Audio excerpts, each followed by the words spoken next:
এবং আল্লাহ রাসূলের হুকুম অনুযায়ী চলা লাগে। কথা ঠিক না? অনেকে আছে সামাজিক জীবনে ইসলাম মানে, কিন্তু রাজনৈতিক জীবনে, আন্তর্জাতিক জীবনে, জাতীয় জীবনে আর ইসলাম মানে না। হুজুর আবার কি বলছে, রাষ্ট্রীয় জীবনে আবার ইসলাম আছে নাকি? ধর্মের সাথে কি আবার রাজনীতি মেলে নাকি? নাউজুবিল্লাহ না। ধর্মের সাথে রাজনীতির কোন সম্পর্ক নেই। ধর্ম আলাদা, রাজনীতি আলাদা। ধর্ম চলবে খালি মসজিদ আর মাদ্রাসায়, আর জমিনের উপরে চলবে সব আব্রাহাম লিঙ্কন আর লেনিন কার্ল মার্কসের তরিকা। কি চলবে? ধরে কোন ধর্মের সাথে রাজনীতির সম্পর্ক আছে না নাই? ধরে কোন আছে না নাই? যারা বলে ধর্মের সাথে রাজনীতির সম্পর্ক নাই, ফান্ডামেন্টালিস্ট বা মৌলবাদীদেরকে প্রতিহত করতে হইবে। মৌলবাদীদেরকে এই দেশে ক্ষমতা আসতে দেওয়া যাইবে না, মৌলবাদীদেরকে ঠেকাইতে হবে, বলে না? কিছু বুদ্ধিজীবী ভাইরা সুশীল, সুশীল, সুমানি ভালো, শীল মানে নাপিত, ভালো নাপিত, কি নাপিত? ভালো নাপিত। এগুলোতে শুদ্ধ ভাষায় বসে বসে বলে না, মৌলবাদ সে কখনো ক্ষমতা আসতে পারবে না, মৌলবাদীদেরকে ঠেকানো হবে, গণতন্ত্রের জন্য আমাদের জীবন দিতে হবে। দেখছেন না শুদ্ধ ভাষায় কয় কথা বলে না ভাই। এক কথা বলতে পারে হিন্দুরা, কারণ হিন্দুদের যে ধর্মীয় লিডার রাধাকৃষ্ণ বা শ্রীকৃষ্ণ, সে শুধু ধর্মের নেতা ছিল, রাষ্ট্রের নেতা ছিল না। গৌতম বুদ্ধ বৌদ্ধদের নেতা, তাদের প্রবক্তা, ধর্মীয় প্রবক্তা, সে শুধু ধর্মের প্রবক্তা ছিল, রাষ্ট্রের নেতা ছিল না। ধরে কর রাষ্ট্রের নেতা ছিল না। গুরু নানক ভাইয়া শিখদের নেতা, সে শুধু ধর্মের নেতা ছিল, কিন্তু রাষ্ট্রের নেতা ছিল না। রাষ্ট্র সম্পর্কে তাদের কোন দর্শন ছিল না। কিন্তু আমার নবী রাষ্ট্র নেতা ছিলেন, ধর্মেরও নেতা, ধর্মের প্রধান। যারা বলে ধর্মের সাথে রাজনীতির সম্পর্ক নাই, আমরা রাজনীতি পছন্দ করি না, আমি বলবো আপনি বড় জোর রাধাকৃষ্ণের উম্মত হইতে পারেন, গৌতম বুদ্ধের উম্মত হইতে পারেন, গুরু নানকের উম্মত হইতে পারেন, আব্রাহাম লিঙ্কনের উম্মত হইতে পারেন, লেনিনের উম্মত হইতে পারেন, আবু জেহেলের উম্মত হইতে পারেন, নবী মুহাম্মদের উম্মত হইতে পারেন নাই। কথা ঠিক না? ধর্মের সাথে রাজনীতি সম্পর্ক ভাইয়া। এই যে মদিনার সনদ, মদিনার সনদ শোনেন, মদিনার সনদটা কি? তাবিজের কেতাব। এইটা ভিজাইয়ে পানি খাইলে পেট ব্যথা ভালো হয়, কথা হয় না? তেলে লাগাইয়ে মাথায় দিলে ঘুম ভালো হয়। আর না, মদিনার সনদ তো ওই জিনিস যেই নীতি আদর্শ অনুযায়ী রাষ্ট্র চলবে, এই রাষ্ট্রীয় সংবিধান, সেই নীতিমালার নামই তো মদিনার সনদ। কি কথা ঠিক না? কিছু কপাল করে বলে ধর্মের সাথে রাজনীতি সম্পর্ক নেই। ভাইরা এটা থিওক্রেসি আর ডেমোক্রেসি যেখান থেকে আসছে, একটা লম্বা ইতিহাস, আমি সেদিকে যাবো না। খ্রিস্টান পাদ্রীরা এক সময় ভাইরা রাষ্ট্রের উপরে খুব প্রভাব রাখত। এরা সকালবেলা উঠে একটা আইন চাপাইয়া দিত, এই আইনটা খোদাই আইন, এটা মানতে হবে। অথচ জনগণ দেখতো যে এই আইনটা ওই পাদ্রীদের পক্ষে গেছে, জনগণের পক্ষে না, পাদ্রীদের সুবিধার জন্য আইনটা বানানো হয়েছে। কথা ঠিক না? যেমন আমাদের দেশে ক্রস ফায়ারের আইন বানাইছে র‍্যাব দিয়া। এই ক্রস ফায়ার দিয়ে কি জনগণের কোন উপকার হয়? নিজের দলের উপকার হয়। কথা বলে না? দল টিকিয়ে রাখার জন্য বিভিন্ন ধরনের কালো কানুন সরকারি লোকজনে বানায় না, বানায় না? জনগণ যেহেতু পাদ্রীদের খুব প্রভাব ছিল রাষ্ট্রের উপরে, ধর্মভিত্তিক দেশ ছিল, তখন তারা তাদের সুবিধার জন্য, পোপদের সুবিধার জন্য কিছু আইন কানুন রাষ্ট্রের উপরে চাপাইয়া দিত। তখন জনগণ একত্রিত হয়ে বলল যে না, এই খোদাই আইনের নামে জনগণের উপরে জুলুম, তাদের ভাষা অনুযায়ী এটাকে বলা হয় থিওক্রেসি। এই থিওক্রেসির আইন এটা চলবে না, চলবে ডেমোক্রেসি। খোদাই আইন চলবে না, চলবে জনগণের আইন। এটা হলো খ্রিস্টানরা বলছে। তারা জোরে কোন, খ্রিস্টানরা আরো জোরে কোন। সেখান থেকে আসছে ভাইয়া এই থিওক্রেসি আর ডেমোক্রেসি। এটার সাথে তো খ্রিস্টানদের সম্পর্ক, একটা তো মুসলমানের সম্পর্ক নেই। কথা বলে না, কি কথা ঠিক না ঠিক? কিন্তু কপাল পরা কিছু সুশীল ভালো নাপিক, ইতিহাস জানে না, কিচ্ছু জানে না, পড়া নাই লেখা নাই, তাই জঙ্গিবাদ মানে সন্ত্রাসী। জঙ্গিবাদ মানে সন্ত্রাসী। তো জঙ্গিবাদ যদি সন্ত্রাসী হয়, তো জঙ্গি বিমানও তো সন্ত্রাসী বিমান। এটা সন্ত্রাসী বিমান কর্মা কত বড় ভুল। ভাইয়া জং মানে যুদ্ধ, জং মানে জোরে কম, জঙ্গে জামাল বুঝলেন না, জঙ্গে 16 অর্থাৎ জামালের যুদ্ধ, 16-এর যুদ্ধ। জং মানে কি? যুদ্ধ, যুদ্ধ, জোরে কম, যুদ্ধ। আর যারা যুদ্ধ করে তাদেরকে বলে যোদ্ধা। জং মানে যুদ্ধ, যারা যুদ্ধ করে তাদেরকে ফার্সিতে বলা হয় জঙ্গি। কি বলা হয়? জঙ্গি। যেমন জঙ্গি বিমান, এটা হইলো যুদ্ধ বিমান। এটা কি বিমান? যুদ্ধ বিমান। সন্ত্রাসী আর যুদ্ধ কি এক? জোরে কোন, জোরে কোন। যেহেতু এই শব্দটা মুসলমানরা ব্যবহার করে, কারা? মুসলমানরা, মুসলমানরা এই শব্দটা মুসলমানরা ব্যবহার করে। জঙ্গে জামাল, জঙ্গে 16, কি কথা ঠিক না? জঙ্গি বিমান। এই জন্য এই শব্দটার উপরে ভিন্ন সৃষ্টি করার জন্য পশ্চিমারা ষড়যন্ত্র করিয়া জঙ্গি বললিয়া সন্ত্রাসী বললিয়া আমাদেরকে ধরে। কি কথা ঠিক না? এটা একটা সার্বজা মূর্খ কথা। আল্লাহ পাক রব্বুল আলামিন এই ভালো নাপিতদের থেকে আমাদেরকে হেফাজত করুন, আমিন। এই জঙ্গিবাদ মৌলবাদ এগুলো বললে বললিয়া পাকিস্তান বানাইতে চায় দেশ, এই ধুয়া তুললিয়া দেশের টাকা চুরি করে সব বিদেশে। কথা হয় না? আমাদেরকে লাগাই দিয়েছে জঙ্গিবাদের পিছনে, মৌলবাদের পিছনে। কথা ঠিক না?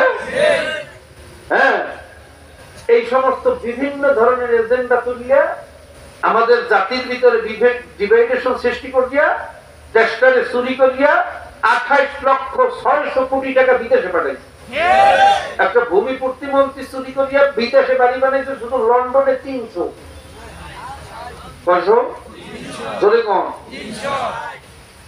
চিন্তা করা যায়, একটা মন্ত্রী 300 বাড়ি চুরি করিয়া বানাচ্ছে। ভাইয়া পাচার যে কত হাজার কোটি মিলিয়ন কোটি টাকা হয়েছে, যার সঠিক হিসাব এখন পর্যন্ত সব আসে না, হয়তো কিছুদিনের মধ্যে পাইবেন। শুনলে সবাই আশ্চর্য হয়ে যাইবেন। বাংলাদেশ ব্যাংকে সেই পরিমাণ টাকা নাই যে পরিমাণ টাকা চুরি হয়েছে। কি কথা ঠিক না?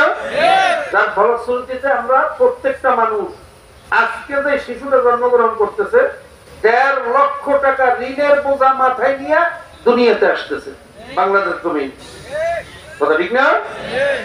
এই সমস্ত এই ধুয়া দিয়া আমাদেরকে জাতির মধ্যে ডিভাইডেশন সৃষ্টি করিয়া ওদিকে দেশের টাকা চুরি করে বিদেশে পাঠায়, সেদিকে নজর দেওয়ার তোর সময় নেই। কি কথা ঠিক না?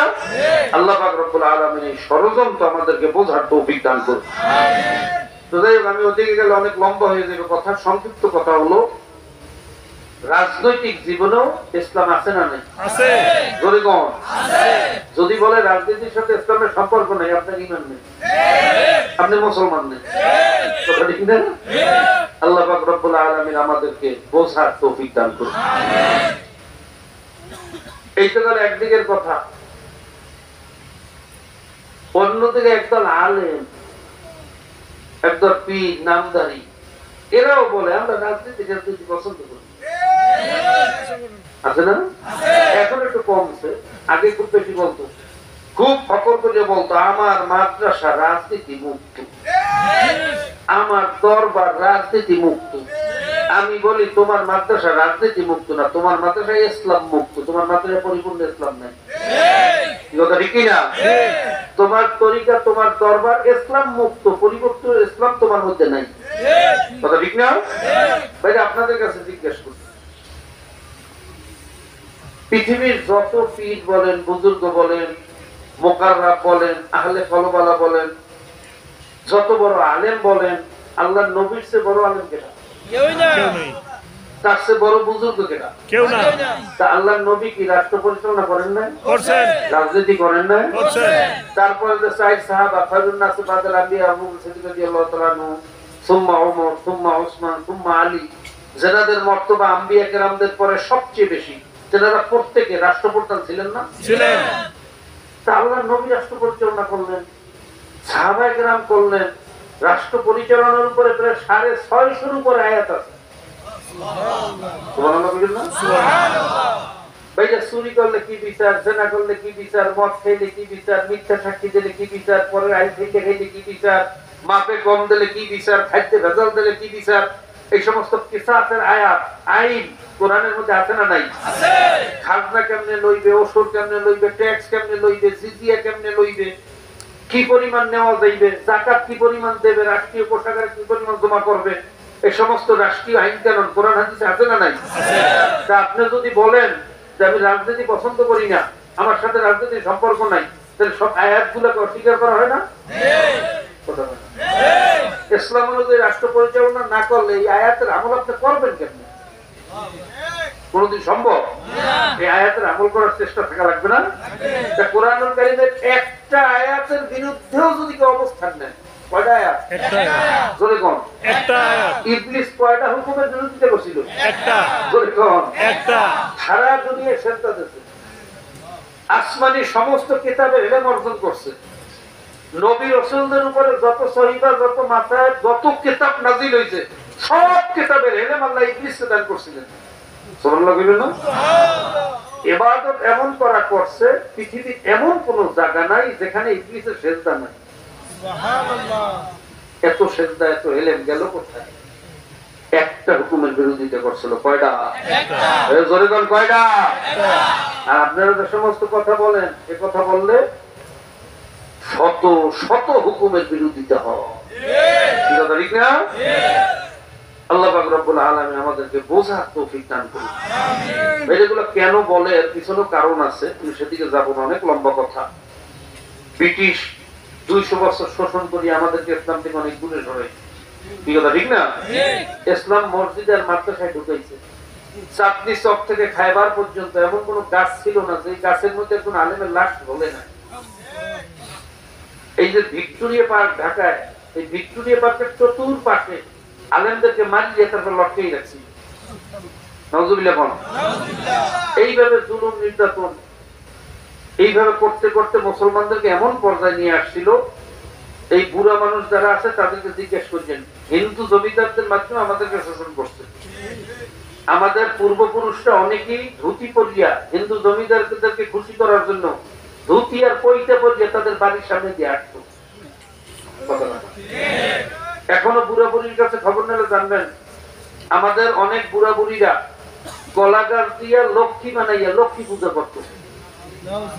কি কথা ঠিক না? মুসলমানের সন্তানদেরকে ধুতি পড়তে বাধ্য করছিল। সিলেটে গেলে দেখবেন রাজা গৌর গোবিন্দ এমন ভাবে জুলুম করছে মুসলমানদের উপরে, কথার শেষে আইরাম, খাইরাম, যাইরাম। দেখবেন সিলেটের কথা শেষে বলে আইরাম, খাইরাম, যাইরাম, অর্থাৎ রাম শব্দ প্রত্যেক কথা শেষে বলতে বাধ্য করছিল। নাউজুবিল্লাহ। 50 বছরের আগের দলিল উল্টাইলে দেখবেন তার ভিতরে লেখা শ্রী শ্রী আব্দুর রহমান। ভুল কইতেছি না সত্য কইতেছি?